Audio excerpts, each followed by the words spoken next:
Kami percaya Engkau hebat Tuhan. Kami percaya Engkau ajaib Tuhan. Engkau Allah mengatasi segala pergumulan. Engkau Allah mengatasi segala ilah yang ada di muka bumi. Engkau Tuhan dari segala Tuhan. Engkau Raja di atas segala Raja. Engkau kami sembah sebab Engkaulah Tuhan dan Raja kami. Bertahtalah Engkau Tuhan di dalam diri kami. Berkuasalah kiranya firman-Mu di dalam diri kami. Dan sekarang kami akan menerima firman-Mu. Urapilah kami Tuhan, agar kami dapat menerimanya. Dan jadikanlah hati kami menjadi hati yang lembut untuk mendengarkan firman-Mu. Urapi aku hamba-Mu, berkata-katalah untuk kami Tuhan. Di dalam nama-Mu yang luar biasa kami berdoa dan bersyukur. Amin. Jemaat Tuhan, kami persilahkan duduk. Shalom bagi kita. Shalom. Mari kita membuka Alkitab kita dari Kisah Para Rasul pasal 1 ayat 1 hingga ayat 11. Renungan bagi kita yaitu Kisah Para Rasul pasal 1 ayat 1 hingga ayat 11. Bila kita sudah menjumpainya, saya akan membaca firman ini di ayat 1, Jemaat Tuhan ayat 2. Demikianlah kita akan membacanya hingga ayat 11. Mari kita membacanya. Kisah Para Rasul pasal 1 ayat 1 sampai 11. Beginilah firman Tuhan. Judulnya yang pertama, Roh Kudus dijanjikan.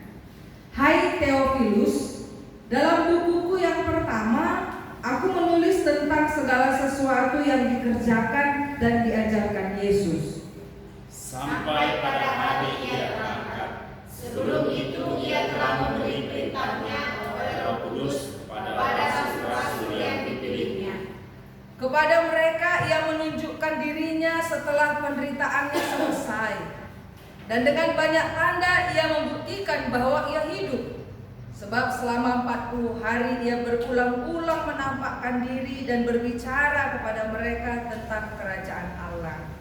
Pada suatu hari ketika Ia makan bersama-sama dengan mereka, Ia melarang mereka meninggalkan Yerusalem dan menyuruh mereka tinggal di situ menantikan janji Bapa yang demikian katanya, "Kamu telah dengar daripadaku." Sebab Yohanes membaptis dengan air, tetapi tidak lama lagi kamu akan dibaptis dengan Roh Kudus. Maka bertanyalah mereka yang berkumpul di situ, "Tuhan, maukah Engkau pada masa ini memulihkan kerajaan bagi Israel?" Jawabnya, engkau tidak perlu mengetahui masa dan waktu yang ditetapkan Bapa sendiri menurut kuasanya. Tetapi kamu akan menerima kuasa kalau Roh Kudus turun ke atas kamu, dan kamu akan menjadi saksiku di Yerusalem dan di seluruh Yudea dan Samaria dan sampai ke ujung bumi. Sesudah Ia mengatakan demikian, terangkatlah Ia disaksikan oleh mereka, dan awan menutupnya dari pandangan mereka. Ketika mereka sedang menatap ke langit waktu Ia naik itu, tiba-tiba berdirilah 2 orang yang berpakaian putih dekat mereka Dan berkata kepada mereka, "Hai orang-orang Galilea, mengapakah kamu berdiri melihat ke langit?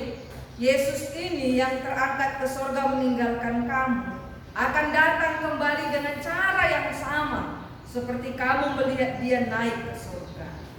Amin. Sampai di situ nas renungan bagi kita. Dan untuk hari ini saya membuat tema bagi kita, sukacita sebagai umat dan pelayan Kristus. Sukacita sebagai umat dan pelayan Kristus. Saudara-saudaraku, saya mau beritahukan kepada kita. Pertama, saya sangat bangga karena saya orang Kristen. Saya sangat bangga. Saya sangat bahagia karena saya ini orang Kristen. Dan satu lagi juga, saya sangat bersyukur kepada Tuhan karena Tuhan mempercayakan orang tua kepada saya, dan orang tuaku itu memperkenalkan Yesus kepada saya. Jadi saya benar-benar bangga menjadi orang Kristen. Kristen. Satu yang membuat saya bisa katakan begitu, karena saya tidak pernah ditinggalkan sendiri. Hidup memang selalu ada pergumulan, tapi saya percaya dan saya alami, saya rasakan tidak pernah sekalipun saya bergumul sendirian. Kalaupun berat beban yang saya alami, kalaupun terkadang dalam menahan beban itu kadang kita terlalu sakit, dan karena sakitnya kita menangis, itu biasa ya. Karena terlalu sakitnya penderitaan kita menangis. Dan kalaupun saya menangis di tengah-tengah penderitaan itu, saya meyakini Tuhan telah memampukan saya untuk melewati. Jadi Tuhan gak pernah membiarkanku sendirian dalam menghadapi pergumulan. Dan karena itu juga lah, saya mau sampaikan lagi bahwa saya pun bangga jadi pelayan. Mungkin saya pernah cerita kepada kita semua bahwa sudah menjadi kerinduan saya, sudah menjadi kebanggaan saya pula kalau saya dipercaya untuk menjadi pelayan ataupun yang sering dikenal sebagai hamba Tuhan. Saya bangga. Saya yakin bukan hanya saya saja yang bangga. Banyak orang, bahkan kita yang sudah ambil bagian dalam pelayanan, kita pun bangga pastinya mengerjakan ataupun punya jabatan itu, punya tanggung jawab sebagai hamba Tuhan. Pasti kita punya kebanggaan tersendiri. Karena memang banyak orang bilang bahwa hamba Tuhan ini adalah pekerjaan mulia. Banyak orang bilang begitu. Dan karena mulianya lah pekerjaan itu, Bapak Ibu juga muda-mudi, gak banyak orang bisa mengerjakan. Karena itu adalah pekerjaan yang mulia. Banyak orang bilang bahwa apa yang kita kerjakan itu lebih besar daripada apa yang kita peroleh secara materi. Karena untuk mengerjakan ataupun mengemban tugas dan tanggung jawab sebagai pelayan Tuhan, banyak PR, banyak hal yang harus kita selesaikan. Jadi bukan hanya di kita sebenarnya, para murid-murid pun mengalami begitu. Mereka pun menganggap bahwa menjadi pelayan Kristus itu adalah pekerjaan yang berat. Dan karena itu di gereja kita sering mengalami susah untuk menjadi atau susah untuk mencari orang yang mau menjadi pengurus majelis. Kenapa? Karena dianggap itu pekerjaan yang berat. Itu pekerjaan yang ribet, pekerjaan yang tidak mudah kita kerjakan. Jadi pengalaman kita itu juga dialami oleh murid-murid, dan Yesus pun tahu bahwa memang untuk menjadi pelayannya yang tanda kutip disebut itu adalah pekerjaan mulia, itu adalah perbuatan mulia, itu diyakini atau dirasakan bukanlah sesuatu yang mudah untuk kita kerjakan. Mungkin ada orang bilang, apa susahnya? Tapi kenyataannya untuk mencari orang yang mau jadi majelis pun kita kesusahan. Dari situlah terlihat bahwa memang ini bukan pekerjaan yang mudah untuk kita kerjakan. Namun pun begitu, kalaupun kita mengalami banyak kesulitan, tapi di sisi lain kita pasti bangga untuk menjadi pelayan Kristus. Kenapa bangga? Karena untuk menjadi pelayan Kristus itu bukan sebuah cita-cita, tapi itu sebuah pencapaian. Itu bukan cita-cita. Gak ada orang yang cita-citanya aku mau jadi pelayan, gak ada itu. Untuk jadi pendeta banyak, cita-cita jadi pendeta banyak, tapi untuk menjadi pelayan Kristus itu gak banyak. Mungkin apa cita-citamu? Anak-anak mungkin kita lihat dan kita tanya apa cita-citanya, Dek? Mungkin saja mereka akan bilang aku mau jadi pendeta. Tapi kalau dibilang apakah kau mau jadi pelayan Kristus? Ini pikir dua kali. Karena disebut sebagai pelayan. Jadi pendeta tidak sama tentunya dengan pelayan Kristus. Bapak Ibu, mudah-mudahan yang diberkati Tuhan. Saya bangga, saya jadi umat Kristen, orang Kristen. Saya bangga kalau saya dipercayakan dan disebut orang sebagai hamba Tuhan dan pelayan Kristus. Saya pun bangga. Meskipun di tengah-tengah pekerjaan dan tanggung jawab dan kebanggaan itu, sebenarnya saya menyimpan ada beban dan pergumulan yang tidak mudah untuk diselesaikan, tapi tetap rasa bangga itu tidak berkurang kalaupun tanggung jawab itu begitu berat. Nah, Ini harus kita pelajari dari murid-murid. Kenapa mereka sukses memberitakan Injil di tengah beratnya beban dan tanggung jawab sebagai pelayan. Kenapa mereka sukses memberitakan dan mereka rela. Bahkan dalam firman Tuhan kita melihat banyak yang mati martir. Kenapa bisa? Kita perlu belajar dari mereka. Di sini saya membuat ada 3 bagian yang menjadi topik pembelajaran hari ini. Pertama, sebuah keyakinan yang harus kita miliki adalah Tuhan Allah berkuasa penuh atas semesta. Ini harus menjadi keyakinan orang Kristen. Ini harus menjadi keyakinan pelayan Kristus, supaya kita bisa mengerjakan bahwa Tuhan Allah berkuasa penuh untuk alam semesta. Tuhan berkuasa. Ketika pada saat itu murid-murid dan orang yang berkumpul di situ nanya, Tuhan, maukah Engkau memulihkan bangsa kami sekarang? Katanya. Apa kata Tuhan Yesus? Oh, kau gak perlu tahu kapan. Kau gak perlu tahu kapan masa dan waktu. Pasti akan dikerjakan dan Allah yang akan mengerjakannya. Ini menggambarkan kepada kita, saudara-saudaraku, bahwa kita gak bisa mengatur cara kerja Tuhan. Kita gak bisa mengatur bagaimana Tuhan akan bekerja melawat kita. Kita gak bisa menentukan nanti Tuhan lewat sana kalau mau menolong aku. Kita gak bisa buat penilaian itu. Kita hanya bisa menyerahkan, oke lah, ini adalah kekuasaan Tuhan, ini milik Tuhan. Kalau Tuhan datangnya melalui bayi, dia pergi dengan naik ke surga. Dia berada di atas awan, itu cara perginya. Mungkin orang berpikir kalau dia datang lewat sana, harusnya perginya lewat sana juga lah. Karena kalau kita mau pergi ke bagian batu pasti lewat simpang, ya baliknya pun lewat simpang. Tapi kenyataannya nggak begitu dengan Tuhan. Dia datang dengan cara begini, dia pergi dengan cara begana atau begitu. Begitulah cara kerja Tuhan.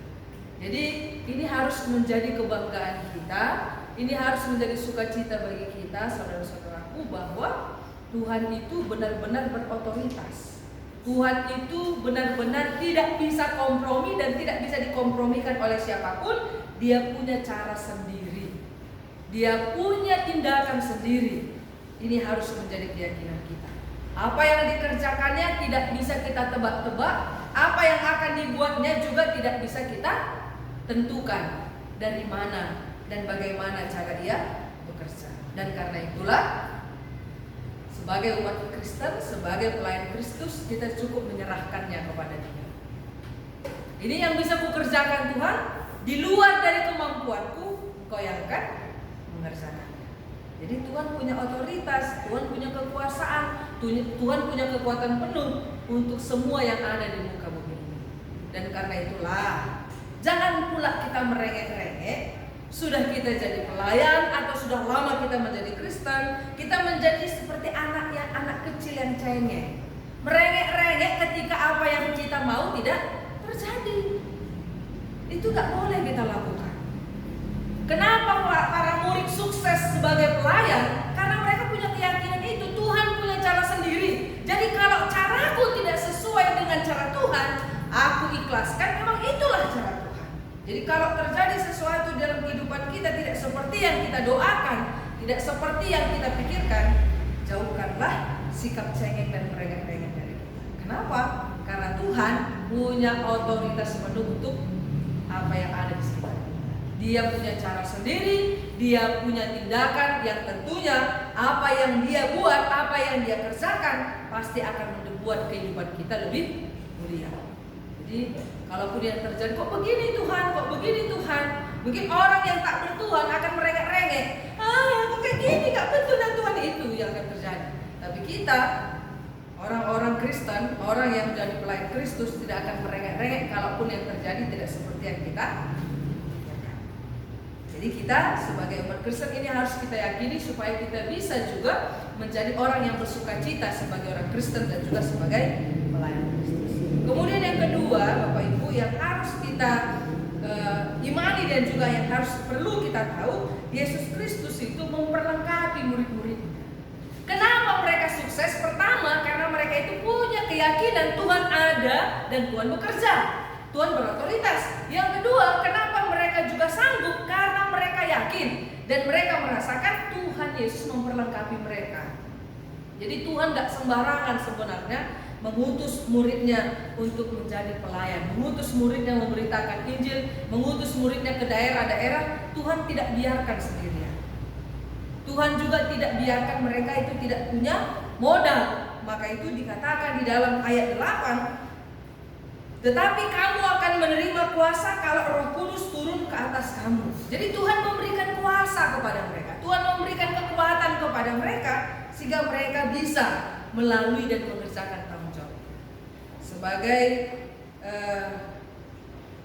murid, tentu kita harus melalui tahap. Sebelum jadi murid, kita harus menjadi umat Tuhan dulu. Nah, menjadi umat Tuhan saja kita menemukan banyak tantangan, apalagi lah menjadi murid Kristus. Pasti ada banyak tantangan yang mereka hadapi, dan Tuhan sudah memperkirakan itu akan terjadi. Maka apa yang dilakukan Tuhan? Tuhan memperlengkapi mereka, Tuhan memberikan kekuatan kepada mereka, Tuhan memberikan kuasa kepada mereka. Jadi Tuhan tidak membiarkan mereka sendirian melalui hari-hari mereka, melalui pelayanan mereka yang penuh dengan banyak tanggung jawab. Kadang di sini yang kadang kala sebagai umat Kristus, apalagi sebagai pelayan Kristus, kita nggak sadari itu, bahwa Tuhan sudah memberikan kekuatan kepada kita. Tuhan sudah memberikan kuasa kepada kita. Nah, seringkali kuasa yang ada pada kita itu malah kita tidak berdayakan karena tantangan yang begitu berat. Kekuatan yang ada sama kita itu mengecil, menciut, tersimpan, seperti baju kita yang sekarang tersimpan rapi di lemari, ya. Karena corona nggak bisa kita pakai, sudah seharusnya kita pakai ini ke pesta, sudah seharusnya kita pergi ke sana kemari, tersimpan rapi. Begitulah juga kekuasaan Tuhan, berhenti tersimpan di dalam diri kita, adanya dia, tapi tersimpan rapi. Kenapa? Karena beratnya tantangan, karena beratnya pergumulan, kita merasa kita tidak punya kekuatan. Padahal dalam firman ini Tuhan katakan bahwa Tuhan memperlengkapi mereka dengan kuasa. Tuhan memberikan mereka kekuatan. Apa dan untuk apa kekuatan itu Tuhan berikan? Di ayat 8, juga di ayat 6 dan ayat 7 diceritakan bahwa satu yang menjadi kerinduan umat pada saat itu adalah supaya bangsa itu mengalami pemulihan. Mereka mengharapkan pemulihan. Apa itu pemulihan? Pemulihan itu berasal dari kata pulih. Kata pulih ini muncul kalau ada yang sakit. Pulih itu muncul kalau ada sakit. Jadi pemulihan itu adalah suatu tindakan yang dilakukan karena ada sesuatu yang sakit atau yang rusak. Kalau sehat semua nggak perlu pemulihan. Jadi awalnya sehat, kemudian rusak atau sakit, dan karena itulah memerlukan pemulihan. Nah, mereka merindukan terjadi pemulihan atas bangsa mereka, dan pasti kita juga merindukan pemulihan. Karena semua dulu mungkin merasakan dulu enaknya keadaan kita. Dulu enaknya. Tapi sekarang sudah rusak. Siapa yang merusaknya? Kita sakit. Biasanya yang menjadi penyebabnya juga sering kita sendiri, ya. Kenapa sakit mah? Ya, kita juga yang buat. Katanya bosir nih sahid sian pikiran. Terlalu banyak yang kita pikirkan, akhirnya sakit, ya.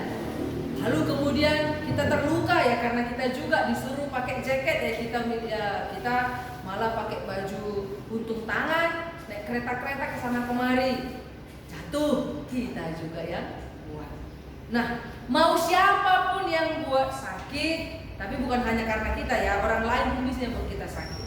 Jadi bisa karena kita maka kita sakit, bisa juga karena orang. Tapi karena siapapun kita sakit, apapun penyebabnya, kita berharap keadaan kita bisa kembali pulih seperti sedia kala. Nah, kita yang buat kita sakit, tapi kita gak bisa menyembuhkannya. Di luar dari kemampuan kita, itulah yang mereka yakini, Yesus bisa pasti. Yesus bisa menyembuhkannya. Yesus bisa memulihkannya. Tetapi apa kata Tuhan? Untuk memulihkan ini, untuk memulihkan keadaan kita, yang perlu kita lakukan adalah sebuah kesadaran untuk tetap bertekun dalam Tuhan. Karena itu yang menjadi penyebab sehingga banyak yang rusak. Banyak orang yang tidak mengendahkan Tuhan, banyak orang yang tidak mengingat Tuhan, dan itu yang menyebabnya banyak kerusakan-kerusakan. baik kerusakan hubungan antar suami istri, abang beradik, itu kenapa? Karena kurangnya dan krisis kasih sayang yang kita rasakan dari Tuhan. Kita yang tidak mengenal kasih sayang dari Tuhan. Jadi penyebabnya ataupun solusi yang Tuhan berikan kepada kita, Tuhan bisa menyembuhkannya menurut keyakinan mereka itu, bahwa Tuhan bisa menyembuhkan keadaan mereka, dan itu juga kita yakini Tuhan bisa menyembuhkan keadaan kita. Jadi Bapak Ibu, dan untuk memulihkan ini Tuhan pakai murid-murid. Tuhan juga pakai kita yang ada di sini untuk memulihkan keadaan kita. Jadi Tuhan tidak mau sendirian juga, Tuhan mau melibatkan kita. Tuhan mau bekerja sama dengan kita untuk memulihkan keadaan kita ini. Kalau di dalam Injil Lukas katakan, beritakanlah berita pertobatan, perubahan sikap akan mendatangkan perubahan keadaan. Berubah sikap pasti akan berubah keadaan. Maka ini menjadi misi bagi Kristus juga yang harusnya menjadi misi kita untuk memulihkan keadaan kita. Bagaimana cara memulihkan keadaan? Mulailah dengan mengubah sikap kita, mengubah karakter kita, mengubah cara kehidupan. Tuhan memberikan kekuatan itu kepada kita. Tuhan tidak biarkan kita bekerja sendirian untuk memulihkan keadaan, dan Tuhan juga berharap dia tidak sendirian. Dia mau gandeng tangan kita untuk memulihkan keadaan ini. Mari kita bersama-sama memulihkan keadaan kita, bersama-sama dengan Tuhan. Kita percaya apa yang rusak, apa yang salah, kita bisa benahi. Apa yang tidak benar, kita akan bisa benarkan kembali. Kenapa kita membutuhkan pemulihan? Karena pasti ada yang rusak dalam diri kita. Ada yang salah dalam keluarga kita. Ada yang salah dalam kehidupan kita. Jadi untuk bisa memulihkan keadaan ini, Tuhan mau Dia dan kita bersama-sama untuk memulihkan keadaan kita. Jadi mari kita gunakan kekuatan yang Tuhan berikan kepada kita untuk memulihkan, memperbaiki dari yang rusak menjadi baik. Tuhan berikan kekuatan kepada kita untuk memulihkan, bukan merusak. Jadi Tuhan memberikan kekuatan kepada kita untuk membimbing, bukan untuk menghajar. Maka mari kekuatan dan kuasa yang Tuhan berikan kepada kita, baik sebagai umat Kristus maupun sebagai pelayan Kristus, kita pakailah itu untuk memperbaiki apa yang rusak, bukan merusak apa yang lain. Kemudian yang ketiga, kita harus meyakini bahwa kuasa Allah tetap sama dulu, sekarang, dan sampai selamanya. Nah, dikatakan di dalam ayat 11, hai kamu orang Galilea, waktu engkau melihat dia pergi, begitu jugalah cara dia akan datang kembali. Ini menunjukkan dan meyakinkan kepada murid-murid bahwa Tuhan punya kekuatan yang sama. Begini cara dia pergi dan engkau lihat dengan jelas, maka engkau pun akan melihat dia datang dengan cara yang sama. Jadi ketika itu mereka melihat hanya segelintir orang saja, bagaimana cara Tuhan naik, itu sebuah keajaiban yang luar biasa. Nanti kelak kita akan melihat bersama-sama bagaimana cara Tuhan datang kembali. Begitulah caranya. Jadi dan lebih luar biasanya lagi, kalau dulu kepergian ataupun kenaikan Yesus ke surga itu hanya sekelompok orang yang melihat, kita percaya ketika nanti Tuhan datang kembali, ada banyak orang yang bisa melihat.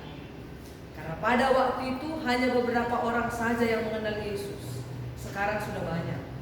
Kalau dulu yang nama Yesus, kuasa Yesus itu hanya dikenal di daerah Timur Tengah, nanti ketika Tuhan datang pasti lebih banyak lagi orang yang menyaksikan kedatangannya, yang menikmati kedatangannya, karena sudah banyak orang yang mengenal nama Tuhan. Nama Tuhan Yesus sudah ada di Indonesia, sudah ada di Riau, sudah pula ada di Simpang Tujuh.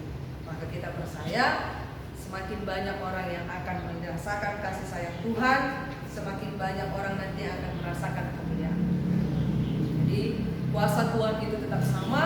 Kalau dulu mereka melihat kekuasaan Tuhan yang luar biasa, hanya beberapa orang saja, kelak kita akan merasakan kekuasaan dan kemuliaan Tuhan itu dalam keadaan yang sama.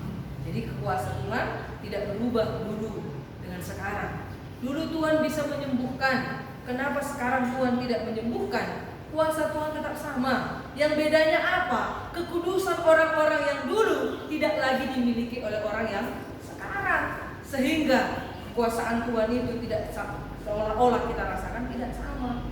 Dan uniknya lagi, orang yang dulu sungguh-sungguh, orang yang dulu gigih, kegigihan yang dulu itu tidak lagi kita temukan sekarang. Ya sudah mulai banyak alasan-alasan, nggak ada iniku.